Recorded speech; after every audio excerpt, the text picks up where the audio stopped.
اعوذ باللہ من الشیطان الرجیم بسم اللہ الرحمن الرحیم۔ مجیب الرحمن مقدس آپ سے مخاطب ہوں۔ السلام علیکم ورحمۃ اللہ وبرکاتہ۔ ابھی ہمارا سبجیکٹ وہی چل رہا ہے۔ لوگ بار بار یہ کوشش کر رہے ہیں کہ کسی طرح قرآن کی بے عزتی کریں، قرآن کو کمزور دکھائیں، قرآن کو ناقص ثابت کریں، جبکہ اللہ تعالیٰ نے کوئی کمی نہیں کی، رسول اللہ نے کوئی کمی نہیں کی، جبرائیل نے کوئی کمی نہیں کی۔ اس کے بعد کے لوگ تواتر کے ساتھ قرآن کی حفاظت کرتے رہے، حفاظ اکرام نکلتے رہے، صحابہ نے قرآن کو یاد کیا مکمل۔ اور جو ہے آج ہمارے ہاتھوں میں جو کتابیں ہیں، جتنی ہم احادیث کی کتابیں کہتے ہیں، حدیث اصل میں کسی بات کو کہنے کو عربی میں حدیث کہتے ہیں۔ حدث یحدث، یعنی کسی چیز کو بیان کرنا۔ اللہ تعالیٰ نے قرآن کو بھی حدیث کہا ہے، یہ حدیث اللہ ہو گئی، یہ حدیث رسول ہو گئی، پھر حدیث صحابہ ہو گئی، پھر اس کے بعد حدیث ائمہ ہو گئی۔ آج وہی بات کوئی اور سنا رہا ہے تو اس کی حدیث ہوگی۔ اب حوالہ آپ کسی کا بھی دیں تو میں نے اس پہ جو کچھ لکھا ہے، آج اے آئی کی مدد میں صرف اتنی لوں گا کہ میں نے جو کچھ لکھا ہے، بہت لکھا، آپ پڑھتے پڑھتے تھک جائیں گے۔ یہاں سے شروع کیا میں نے نماز کی تفصیل کا قرآن سے ثبوت۔ اس میں ایک ایک چیز میں نے ذکر کر دی ہے۔ نماز کسے کہتے ہیں، یہ باڈی ایکسرسائز ہے، اس کے دلائل کیا ہیں، اور سب کچھ میں نے لکھ دیا ہے۔ صرف اس کو شارٹ کٹ میں پڑھ کے سنانے کے لیے ہم آج اے آئی کی مدد لیں گے، اور اسی بات کو لکھنے کی، اردو میں اس کا ٹرانسلیشن کرنے کے لیے اس کی مدد لیں گے، تاکہ آپ لوگوں کو پڑھنے میں آسانی ہو۔ یہ پورا ابھی یہ میرا ہی چل رہا ہے، یہ سب کچھ میں نے لکھا ہے۔ اب یہاں سے یہ پوری کوڈنگ دی ہے، یہ ہو گیا یہاں تک۔ اس پورے مضمون کو اردو میں منتقل کیجیے، یہ میں نے لکھ دیا ہے اے آئی کو۔ اب یہاں سے اے آئی کو سنیے، آپ کا بھیجا ہوا مضمون جو نماز صلاۃ ہے۔ اب یہ پورا مضمون اس نے شارٹ کٹ کیا ہے، پھر کر کے اس کا تھمبنیل بھی بنا کے دیا ہے مجھے۔ اس کو ہم یہاں سے سنتے ہیں۔ یہ نماز میں بھی صلاۃ قائم کیجیے، میں نے اس کا عنوان رکھا ہے کہ آپ نماز تو پڑھ رہے ہیں لیکن صلاۃ قائم نہیں ہو رہی، جو اللہ سے تعلق ہے۔ یہاں سے سنیے۔ آپ کا بھیجا ہوا مضمون جو نماز اور صلاۃ کے فرق اور ان کے قرآنی بنیادوں پر مبنی ہے، درج ذیل ہے۔ نماز کی تفصیل کا قرآن سے ثبوت۔ 1. سب سے پہلے نماز اور صلاۃ کا فرق سمجھنا ضروری ہے۔ 2. نماز ظاہری ویزیبل عمل ہے اور صلاۃ باطنی غیر مرئی انویزیبل کیفیت ہے۔ 3. نماز ایک جسمانی ورزش باڈی ایکسرسائز ہے۔ 4. صلاۃ کا تعلق ہماری روح، ہمارے نفس، شعور، جذبات اور قرآن سے ہے۔ 5. میرے اپنے رب سے تعلق کا نام ہی صلاۃ ہے۔ 6. اذان، وضو، مسجد، قبلہ، جماعت، امامت، اقتداء، جہری، سری، رکعتوں کی تعداد، طریقہ وغیرہ، یہ سب ضرورت کے وقت حالات کے مطابق تبدیل کیے جا سکتے ہیں۔ 7.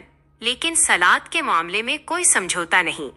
قرآن کو سمجھنا، سیکھنا، لکھنا، دعوت دینا اور خود عمل کرنا ہر مسلمان مرد و عورت پر فرض ہے۔ 8. روایت صلو کما رأیتمونی اصلی کا مفہوم یہ ہے کہ جس طرح میں نے اللہ اور قرآن سے اپنا تعلق جوڑا ہے، اسی طرح تم لوگ بھی اپنا تعلق قرآن اور اللہ سے جوڑو۔ AKQRAS 9. اللہ سے تعلق جوڑنے کے اصول۔ سب سے پہلے تعوذ 16/98، اس کے بعد استغفار 7/23، پھر ہدایت کی طلب 6 حصہ اور قرآن کا فہم و دعوت کی ٹریننگ۔ سورۃ طٰہٰ 20/25 10۔ اقامتی صلاۃ کا مطلب ہے ہمیشہ اپنا تعلق اللہ کے ساتھ قائم رکھنا۔ نماز برابر جسمانی ورزش، قیام، رکوع، سجدہ، قاعدہ اور بغیر سمجھے کچھ پڑھنا، یعنی محض زبان سے ادا کرنا۔ 1. قیام سورۃ التوبہ 9/84 کا حوالہ۔ 2. رکوع 2 43/5، 3 43/5، 4/43۔ یہاں 5 کا کوڈ 5 وقت کی نماز کے لیے ہے۔ 3. کوڈ 43 رکوع 17 جمع سجدے 17 جمع قاعدہ 9 برابر 43۔ 4 صلاۃ ہر زمانے میں فرض تھی، البتہ نماز جسمانی ورزش کا انداز الگ ہو سکتا تھا۔ 5 جب سے کعبہ بنا، حضرت الف بے رے الف ہے یہ میم اور حضرت الف سین میم الف عین یہ لیم نے جو طریقہ قائم کیا وہ محفوظ ہے اور قیامت تک محفوظ رہے گا۔ 6 اللہ نے اس کا حکم قرآن میں بھی دیا ہے، سورۃ البقرہ 2/125۔ 7 پوری نماز ہمیشہ سے محفوظ ہے، ہمیں کسی اور سہارے یا اختلاف سے بھری کتابوں کی ضرورت نہیں ہے۔ 8 جہری اور سری نماز کی دلیل، سورۃ الاعراف 7/205۔ اس آیت میں فجر، مغرب، عشاء جہری اور ظہر، عصر سری کا حکم اور اشارہ موجود ہے۔ 9 نماز کو سمجھ کر صلاۃ قائم کرو، 7/204 4/43۔ 10 قرآن کو سمجھ کر پڑھو اور اگر کوئی پڑھ کر سنائے تو غور سے سنو تاکہ تم پر رحم کیا جائے، 7/104۔ اپنے دل، دماغ اور عقل کا استعمال کیجیے۔ نماز کی دلیل، قرآن سے نماز کوئی نیا عمل نہیں، یہ حضرت آدم سے ہی فرض رہی ہے۔ شروع سے ہی 5 نمازیں، ان کی تعداد 2 جمع 4 جمع 4 جمع 3 جمع 4 برابر 17 رکعتیں، رکوع، سجدے اور ارکان مقرر ہیں۔ نماز دین کا ستون ہے، الصلوۃ عماد الدین، اللہ کا قانون کبھی نہیں بدلتا۔ نماز ایک فارسی لفظ ہے، آگ کو ٹھنڈا کرنا، اور سنسکرت میں اس کا مطلب ہے جھک جانا یا تعریف کرنا، جبکہ عربی میں صلاۃ کا مطلب تعلق جوڑنا، کمیونیکیشن ہے۔ نماز اللہ کی عبادت سکھانے کا ایک ٹریننگ کورس ہے۔ عبادت کا مطلب دعوت دین اور توحید ہے۔ اللہ کی باتیں، سنت، قانون اور فیصلے کبھی نہیں بدلتے۔ سورۃ الانعام 115، سورۃ الکہف 27، سورۃ یونس 64، سورۃ الفاطر 43۔ قرآنی حوالے، دین، آلی عمران 19، اقامتی صلاۃ، سورۃ البینہ 5، حضرت آدال میمن البقرہ 37، حضرت میمو سین یہ زین طہ 14، وَأَقِمُوا الصَّلَاةَ لِذِكْرِی، حضرت عین یہ سین یہ زین مریم 31، حضرت شین عین یہ بے ہود 87، حضرت زے کاف رے یہ الف آلی عمران 39۔ عددی نظام، کاؤنٹنگ، اللہ نے ہر چیز گنتی میں پیدا کی ہے، جیسے 5 حواس، ہاتھ پاؤں کی 5 انگلیاں، سجدے کے 5 اعضاء، 5 چیزیں حرام وغیرہ۔ نماز کے ارکان اور رکعتوں کی تعداد میں بھی ایک گہرا قرآنی کوڈ ہے جو اتفاق نہیں بلکہ اللہ کی نشانی ہے۔ نتیجہ، کسی انسان کی اندھی تقلید مت کیجیے، اپنی تحقیق کیجیے اور قرآن سے رجوع کیجیے۔ اللہ نے جو دین الف بے رے الف ہے یہ میم پر قائم کیا تھا وہی دین حق ہے۔ تحقیق و ترتیب، مجیب الرحمزان مقدس اوپن مائنڈز ایجوکیشنل سوسائٹی، 28 جون 2026، بروز اتوار۔ چلیے، بہت بہت شکریہ۔ میں نے جتنی کوشش کرنی تھی کر لی۔ اب جو بھی آپ لوگ دیکھ رہے ہیں اس کو ایزی مت لیجئے، ایک پیپر پہ لکھیے، کہیں جا کے اس کا پرنٹ آؤٹ نکلوا لیجئے واٹس ایپ پہ، میں اس کو ڈسکرپشن میں ڈال دوں گا پوری ڈیٹیل، بلکہ کامنٹس میں بھی ڈال دوں گا۔ جائیے کسی کو بھیجیے کاپی پیسٹ کر کے، کوئی مشکل ہو رہی ہے تو مجھ سے کانٹیکٹ کیجیے، لیکن الزام مت لگائیے قرآن پہ۔ کبھی زندگی میں یہ نہیں کہنا کہ قرآن میں جو ہے نماز کا ذکر نہیں ہے، نماز کی تفصیل نہیں ہے، یہ بہت بڑا کفر ہے، اللہ کو ناراض کرنے والی بات ہے۔ آپ قرآن کو چیک کریں گے، اس میں تحقیق کریں گے، اس میں تدبر کریں گے، یہ سب اللہ کے احکامات ہیں۔ غور و فکر کیوں نہیں کرتے تم؟ دیکھتے کیوں نہیں تم؟ سنتے کیوں نہیں تم؟ عقل استعمال کیوں نہیں کرتے؟ اللہ تو بار بار دعوت دے رہا ہے کہ تم قرآن میں کرو جو کچھ کرنا ہے، تم تو سنی سنائی ہوئے پہ عمل کر رہے ہیں۔ لوگ بولتے میں حنفی ہوں، میں پوچھتا ہوں کبھی زندگی میں امام ابو حنیفہ کی کسی کتاب کو اپنے ہاتھ میں لے کے پڑھا ہے؟ انہوں نے تو جو بھی کتاب لکھی تھی افغانی زبان میں لکھی تھی، بعد میں اس کا عربی میں ٹرانسلیشن ہوا، پھر اس کے بعد اردو میں ہوا ہوگا، کیونکہ وہ افغانی تھے، پٹھان تھے۔ آپ اگر مالکی ہیں تو کیا آپ نے امام مالک کا کوئی جو مسودہ پڑھا ہے؟ آپ شافعی ہے، آپ حنبلی ہے، آپ بخاری ہے، مسلم ہے، ترمذی ہے، جو بھی آپ سیاستہ کو ماننے والے ہیں، آپ بس سن رہے ہیں۔ جیسا ہمارے پاس دوسری قوم بھی رہتی ہے، وہ ہندو ہیں، وہ اپنے قصے کہانیوں پہ جی رہے ہیں۔ گنیش کا قصہ مشہور ہے، ارے بھائی یہ گنیش کا قصہ کہاں لکھا ہے، کیسے ہوا، کہاں سے ہوا، کس نے آپ تک پہنچایا؟ ابھی کسی اور کا بھی سب کچھ چل رہا ہے، ادھر بھی ادھر بھی ادھر بھی، ہر آدمی سنی سنائی ہوئی پہ کام کر رہا ہے۔ جو لوگ حدیث کا نام لیتے ہیں، اہل الحدیث کہتے ہیں، سلفی کہتے ہیں، میں ان سے پوچھتا ہوں 1000 آدمی جمع کیجئے، اس میں سے کہیے دیکھیے کہ میں نے بخاری شریف کو پڑھ کے عربی کا متن سمجھ کے نماز قائم کی ہے، یا نماز کا میں اہتمام کر رہا ہوں جیسا امام بخاری نے لکھا۔ اچھا پھر آپ کو یہ بھی دیکھنا ہے کہ امام بخاری نے تو لکھ دیا، کہیں اس کے اپوزٹ امام مسلم نے تو نہیں لکھا، کیونکہ نماز ہی ایک ایسا سبجیکٹ ہے جس میں تفرقہ ہر فساد مچا ہوا ہے۔ تو لہٰذا بہتر ہے نا کہ اللہ ایک ہے، تمام رسولوں کا پیغام ایک ہے، تمام کتابوں کا مقصد ایک ہی ہے، ایک ہی دن اٹھ کے جانا ہے، یا تو جنت میں رہنا ہے یا جہنم میں رہنا ہے۔ ایسا نہیں ہے صبح میں جنت میں رہیں گے شام کو جہنم میں چلے جائیں گے، یا شام میں جنت میں رہیں گے صبح کو ایسا نہیں ہونے والا ہے۔